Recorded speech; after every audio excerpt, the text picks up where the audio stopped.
신인간혁명 제25권 이케다 다이사쿠 복광. 모든 사람의 시선은 새로 완공된 후쿠시마 문화회관으로 향해 있었다. 하지만 기념행사 등의 준비는 분명히 이곳 고리야마 회관에서 했으리라. 이른바 보이지 않는 힘의 거점이 된 회관이다. 신이치는 그런 회관을 묵묵히 지키는 분들을 소중히 하고 조금이라도 격려의 손길을 보내고 싶다고 생각했다. 리더가 빛이 닿는 곳만 보고 음지에 있는 사람에게 스포트라이트를 비추려 하지 않으면 요령주의가 활개를 치고 만다. 인재를 찾아내려면 표면보다는 측면이나 뒷면을 수면 위보다 수면 밑을 응시하는 눈을 떠야만 한다.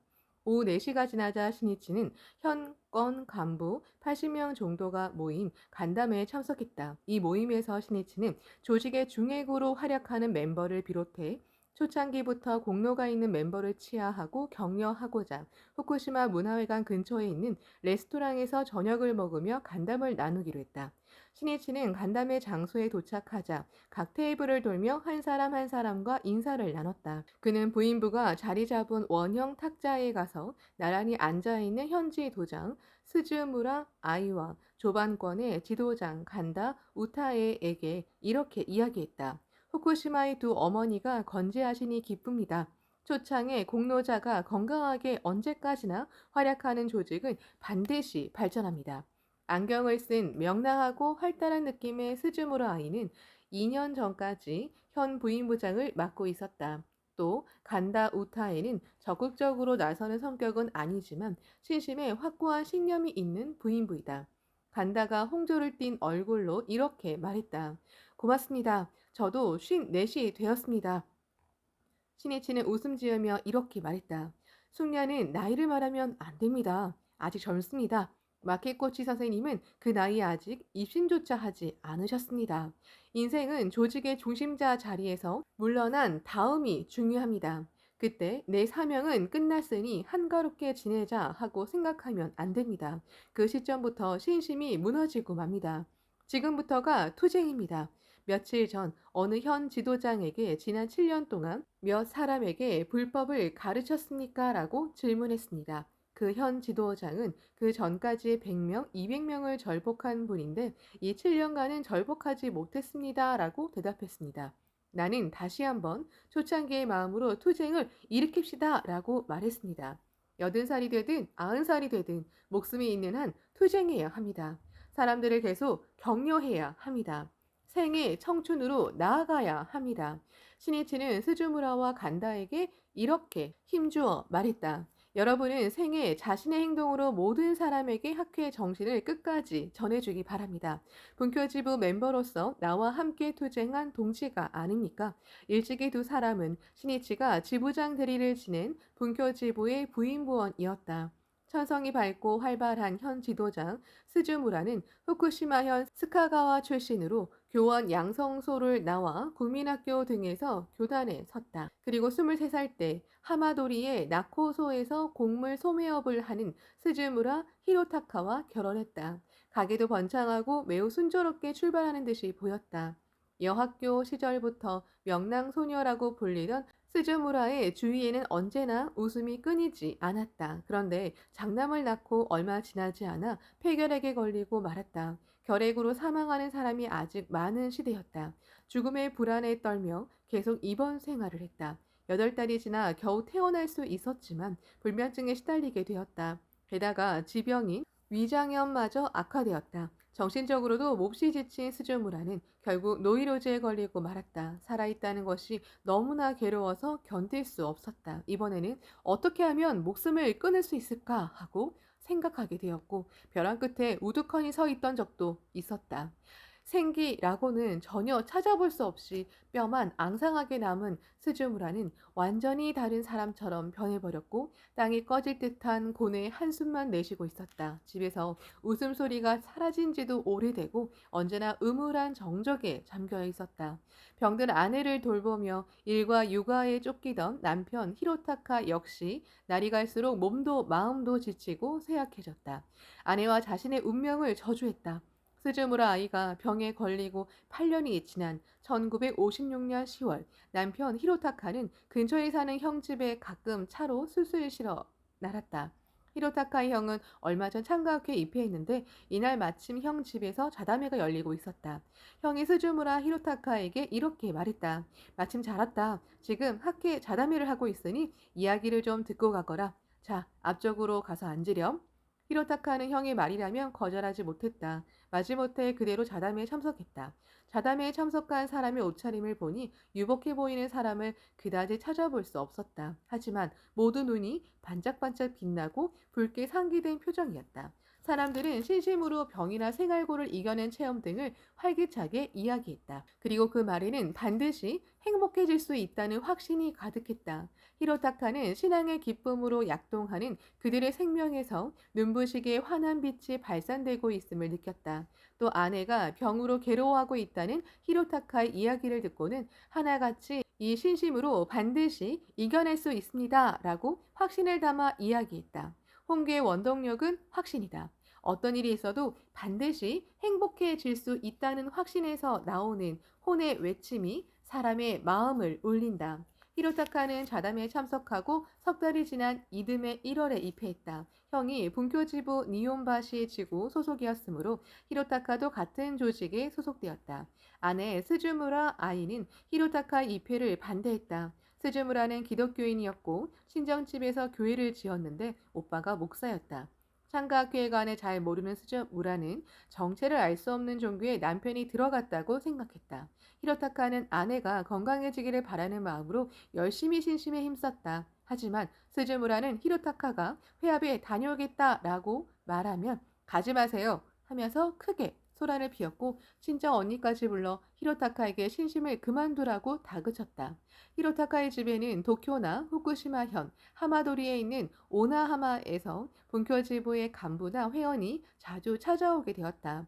그 멤버들 중에 니혼바시 지구 지구부장 시마데라 다케토 오나하마에 사는 간다 우타에가 있었다. 히로타카의 집을 찾아온 회원들은 아내 스즈무라에게도 정중하게 인사하며 격려의 말을 건네고 체험을 소개하면서 불법의 공력을 이야기했다. 스즈무라 아이는 집에 찾아오는 분교지부 멤버의 이야기를 듣는 동안 그 확신에 마음이 움직여 신심을 해보자고 생각하기 시작했다. 그리고 남편 히로타카가 입회하고 5달이 지난 1957년 6월에 입회했다. 어느 날 스즈무라의 집에 찾아온 지구부장 시마데라가 스즈무라 아이에게 이렇게 말했다. 스즈무라 씨, 숙명을 전환해서 행복해지려고 생각한다면 제목을 부르기만 하면 안 됩니다. 자행와타라고 해서 자신이 근행을 하고 제목을 부르면서 동시에 다른 사람에게도 신심을 알려주어야 합니다. 자신의 행복만 기원한다면 이기주의적인 신심이 되고 맙니다. 그렇지만 저는 아직 저의 괴로움도 해결하지 못했습니다. 괴로움이 해결되면 열심히 하겠습니다. 그것은 옳지 않은 생각입니다. 당신은 병에 걸려 괴로울 때 움직이기 힘드니까 병이 나아 건강해지면 병원에 가자고 생각합니까? 아니면 힘들더라도 곧바로 병원에 가서 치료해야겠다고 생각합니까? 괴롭다면 곧바로 병원에 가겠지요. 그렇습니다. 신심도 마찬가지입니다. 지금 겪고 있는 괴로움을 극복하고 싶다면 언젠가 열심히 하자는 식이 아닌 지금 바로 행동해야 합니다. 물론 건강이 좋지 않을 때는 무리하지 않아도 됩니다. 절복은 먼 곳까지 가지 않아도 할 수 있습니다. 집에 찾아온 사람이라든지 이웃에 사는 사람에게 불법을 이야기하면 됩니다. 어쨌든 모든 사람을 행복하게 하자는 일념으로 정법을 끝까지 이야기해야 합니다. 그 점이 중요합니다. 하지만 어떻게 이야기해야 좋을지도 모르는데요. 자신이 할 수 있는 일부터 실천하면 됩니다. 왜 자신이 신심을 하려고 생각했는지를 말해도 훌륭한 절복입니다. 남편과 함께 절복하러 찾아가서 남편이 이야기하면 그래요, 그렇고 말고요 하고 열심히 맞장구만 쳐도 좋습니다. 스즈무라 아이는 시마데라의 얼굴을 뚫어지게 바라보며 이렇게 물었다. 제목을 부르고 절복을 하면 정말로 행복해진다는 말씀이시죠?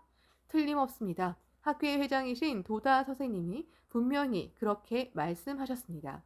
1953년 9월 도다 조세이는 다카노지부 총회에서 분명히 이렇게 말했다. 이곳에 모인 여러분을 위해 약속하겠습니다. 아침 저녁으로 근행을 빼지 않고 실천하면서 두 달에 한 사람을 반드시 절복하자고 각오하기 바랍니다. 고뇌가 있는 사람은 기원 목표를 세웁시다. 불법은 진검승부입니다. 만일 그대로 실행했는데도 고뇌가 해결되지 않으면 도다의 목숨을 내놓겠습니다. 도다는 전국 각지에서 이렇게 지도에 화살을 쏘았다. 때로는 한 달에 한 사람을 절복하자고 말한 경우도 있는데 한 달 또는 두 달 동안에 한 사람을 절복하려면 자신과 인연이 있는 모든 사람에게 불법을 이야기하고 설명하는 실천을 해야 한다. 요컨대 철저히 절복과 홍교를 위해 살아가라라는 도다이혼에서 우러나오는 외침이었다. 날마다 고뇌하는 이런 자신의 숙명을 바꾸고 싶다. 스즈무라 아이는 이 마음 하나로 이웃의 지인을 찾아가 불법을 이야기했다. 스즈무라가 찾아오자 이웃의 지인은 깜짝 놀랐다. 언제나 어둡고 우울한 얼굴을 하고 병으로 누워만 있던 사람이 직접 찾아와서 신심에 관해 열심히 이야기했기 때문이다. 저는 이 불법으로 반드시 괴로움을 극복하겠습니다. 굉장한 신심이거든요. 게다가 이야기하는 사이에 스즈무라의 창백한 두 뺨이 붉게 상기되고 목소리도 점점 힘차고 발랄해졌다. 주위 사람들은 생기가 없던 스즈무라가 포교하러 다니는 모습에 놀라 열심히 귀 기울여 이야기를 들어주었다. 스즈무라는 불법을 이야기하고 있으면 무엇인가 뜨거운 혈기와 같은 것이 온몸에 끓어오르며 생명력이 가득 넘치는 듯한 느낌이 들었다. 그 얼굴에는 오랫동안 보이지 않던 웃음꽃이 활짝 피기에 이르렀다. 이런 스즈무라 아이를 계속 격려한 사람은 간다 우타에였다. 조반권의 지도장인 간다는 나카도리 북부의 요젠무라에서 태어났다. 나이는 현지 도장인 스즈무라 아이보다 한 살 많고 입회도 2년 빨랐다. 전쟁이 끝난 뒤 후쿠시마현 남부 오나하마의 화학공장에 근무하는 간다 도메타로와 결혼한 우타에는 사택에서 신혼생활을 시작했다. 3명의 사랑스러운 자녀도 낳았다. 하지만 모두 병약했다. 어느 날 여동생과 아는 사이라고 말하는 부인들이 찾아와 종교를 권유했다. 그들은 우타의 이름으로 점을 친 다음 이렇게 말했다. 당신은 남편을 잃고 새 자녀도 빨리 죽겠군요. 그리고 그 종교에 입회하라고 권유했다. 우타의 아버지는 37의 병으로 세상을 떠났다. 자녀들도 소아천식 등을 앓으며 괴로워하고 있었다. 그런 만큼 불안을 느끼고 입회했다. 집회소에도 가고 적극적으로 포교하러 다니기도 했다. 그러나 얼마 지나지 않아 남편 도메타로가 폐결핵에 걸렸다. 이번에는 오직 남편의 병이 나았으면 하는 마음 하나로 더욱더 열심히 종교활동을 지속했다. 많은 돈을 시주하기도 했다. 한겨울 깊은 밤에 물을 뒤집어 쓰는 수행도 했다. 그런데 남편의 병은 악화될 뿐이었다. 우타이는 자신이 속았다고 생각했다. 이제 종교는 지긋지긋하다. 종교는 인간의 삶을 나타내는 근본법이다. 만일 가르침에 그릇됨이 있고 그 가르침을 믿어버리면 그 영향이 나타난다. 그러므로 사람들의 행복을 바란다면 종교의 가르침을 날카롭게 고찰하고 거듭 대화를 나눠야 한다. 1954년 초여름이었다. 간다 도메타로와 우타에는 도쿄에서 찾아온 청년에게서 창각회에 관한 이야기를 들었다. 청년은 니치렌 불법의 위대함을 이야기하고 학회 서적을 놓고 갔다. 병고에 시달리던 도메타로는 길을 쓰고 읽었다. 그 책에는 종교의 고저천심이 있고 믿는 대상에 따라 사람의 행불행이 결정된다는 내용 등이 자세히 쓰여 있었다. 도메타로는 충분히 이해할 수 있었다. 좋다. 이 불법에 인생을 걸자. 6월 도메타로는 창가학회에 입회하여 어번전을 수지했다. 하지만 아내 우타에는 남편의 신심을 시작하자 분통이 치밀었다.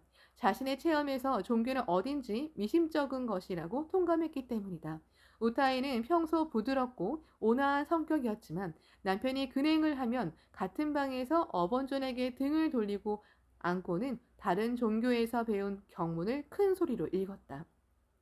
도메타로는 정법을 믿고 실천하면 반드시 마가다토와 일어나 반대한다고 들었으므로 꿈쩍도 하지 않았다. 그런 남편의 모습에 우타이는 또 화가 났다.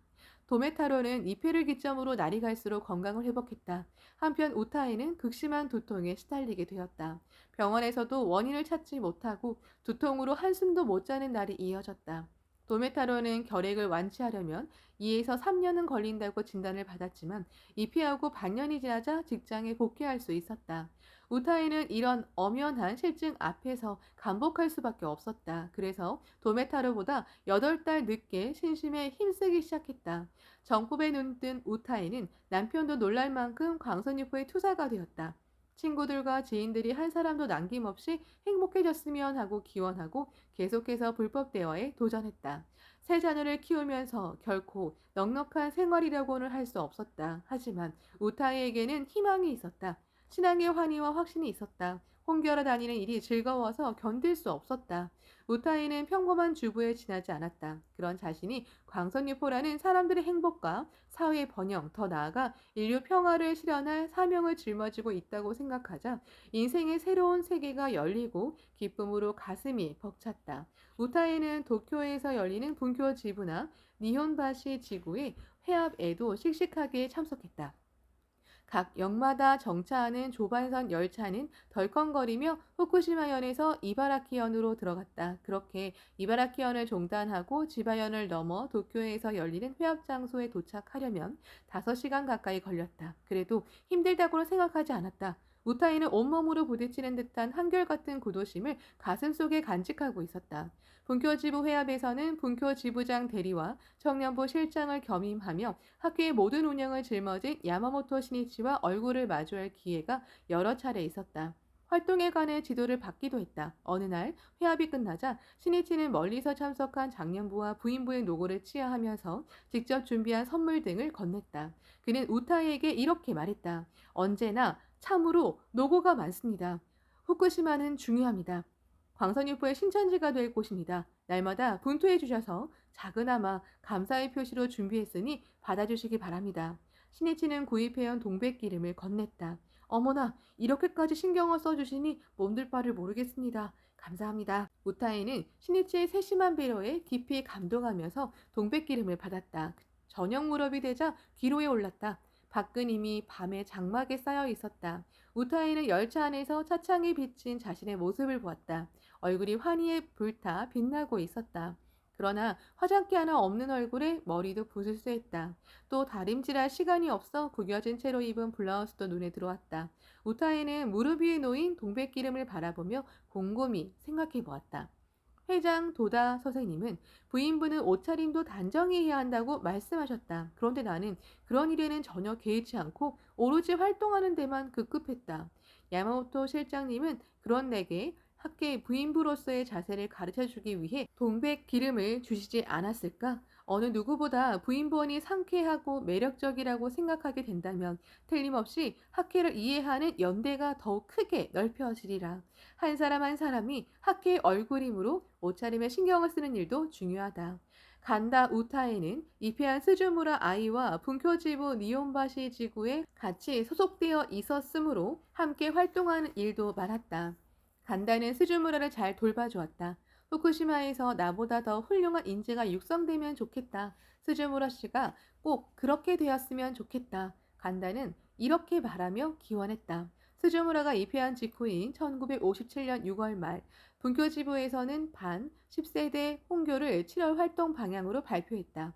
반 10세대 홍교는 실은 지부장 대리인 신이치가 제안한 목표였다. 창가학기 세대수는 6월 말에 약 60만 세대가 되고 도다 조세이가 6년 전에 제2대 회장 취임식에서 내건 회원 75만 세대 달성을 목전에 두고 있었다. 전 회원이 총력을 기울여 홍교에 매진하면 연말 안에는 도다의 원업을 이룰 수 있게 되었다.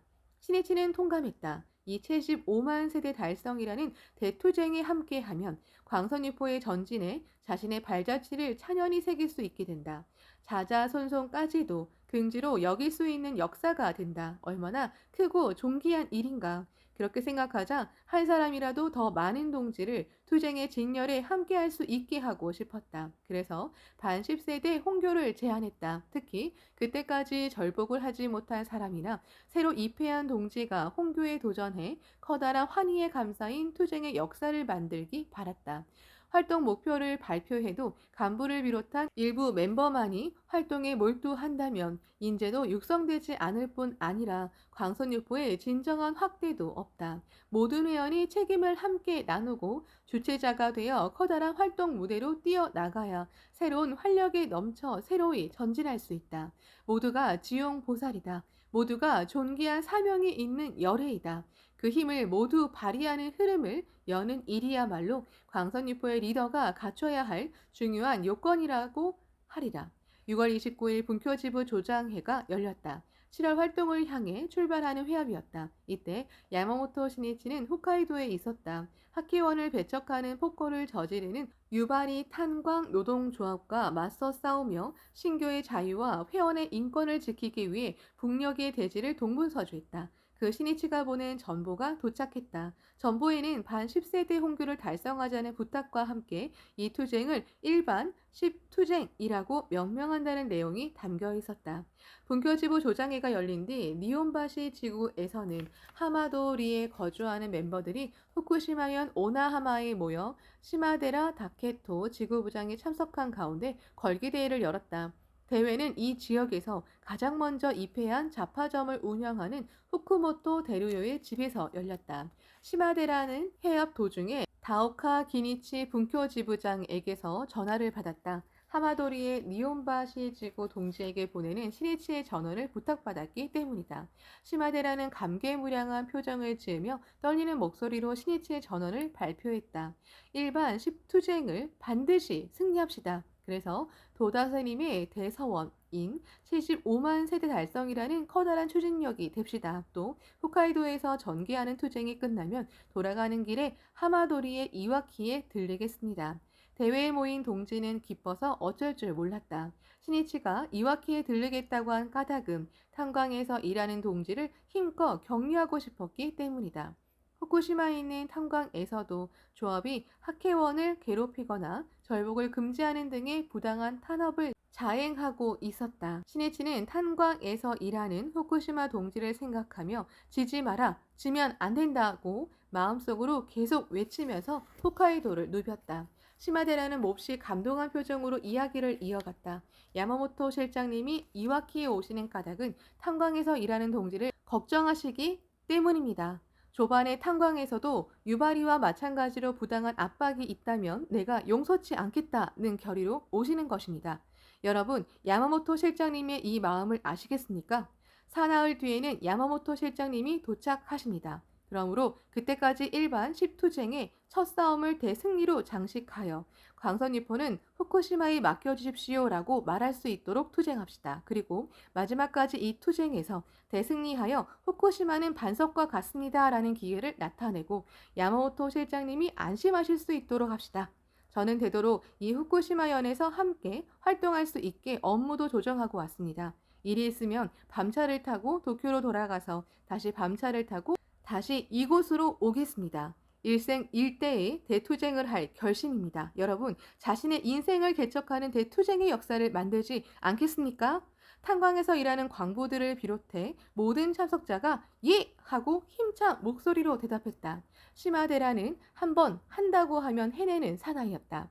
참석자는 모두 그런 시마데라의 기백에 마음이 불타올랐다. 니치렌 대성이는 대장군이 겁먹으면 병졸은 겁쟁이가 되느니라 어서 1219쪽라고 말씀하셨다. 싸움의 승패를 가르는 커다란 요인은 지도자의 일념과 행동이다. 반드시 이기겠다는 리더의 투혼이 맹렬히 타오르며 전체에 파급될 때 모두는 용맹과감한 투사가 되는 법입니다. 시니치의 방문을 고대하는 후쿠시마현 하마도리의 분교지부 동지들은 그 이튿날부터 기쁨에 넘쳐 씩씩하게 홍교에 도전했다. 그러던 7월 2일 저녁 시마데라는 다오카 지부장의 전화를 받았다. 수화기 너머로 긴장감이 감도는 다오카의 목소리가 들렸다. 시마데라 씨, 야마모토 실장님에게서 이와키에는 갈 수 없게 되었다는 연락을 받았습니다. 실장님에게 무슨 일이 있습니까? 자세히는 모르지만 야마모토 실장님이 오사카 부경에 출두하시는 모양입니다. 4월에 실시한 참의원 오사카 지방구 보궐선거에서 선거법 위반자가 발생한 사건 때문에 선거 지원 최고 책임자였던 야마모토 실장님에게 출두하라고 요구한 듯합니다. 아무래도 검찰은 학회를 공격하려는 모양입니다. 사실 오늘 그 사건과 관련해 고니시 이사장이 체포되었는데 오늘 이미 일부 석간신문에 그 일이 보도되었습니다. 시마데라는 불안한 목소리로 이렇게 물었다. 두 분은 괜찮으실까요? 다오카는 시마데라의 불안을 날려버리듯 밝은 목소리로 이렇게 대답했다. 괜찮습니다. 혐의는 금방 풀립니다. 야마모토 실장님은 선거법을 위반하지 않았으니까요. 실장님은 이와키에 가지 못하게 되어 죄송합니다. 가지 못하더라도 마음은 함께하고 있습니다. 나도 투쟁하겠습니다. 여러분도 힘껏 분투하기 바랍니다. 라는 전언을 주셨습니다. 분발합시다. 이튿날 3일 아침 시마데라는 야마모토 시니치의 이와키 방문이 중지되었다는 소식을 지구의 멤버에게 전했다. 오후 3시가 지났을 무렵 시마데라는 다오카 지부장의 아내이자 분쿄 지부장을 지낸 다오카 하루코에게서 전화를 받았다.